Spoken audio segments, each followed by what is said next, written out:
Takže ahoj, zdravím vás na mém novém videu.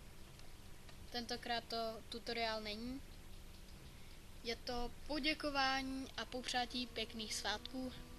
Takže za prvý bych vám chtěl říct, no asi moje plocha mluví za všechno. A o tom budu se bavit až potom.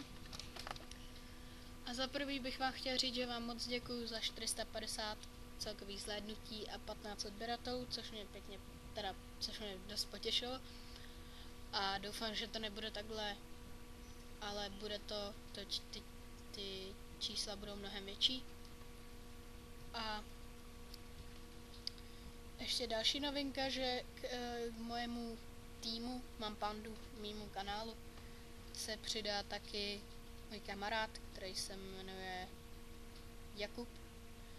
A budeme spolu natáčet gameplay, let's play a videa z her, ale taky tutoriály.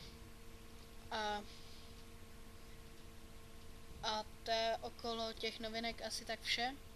Mám nový mikrofon, takže mý videa už nebudou takový posunutý až se špatným zvukem, takže to mě taky těší.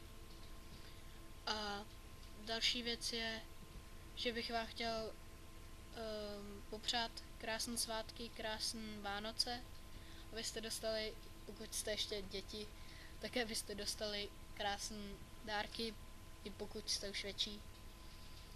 A taky hezký nový rok 2013. A jsem rád, že jsme přežili ten konec světa a doufám, že jich přežijeme ještě hodně. A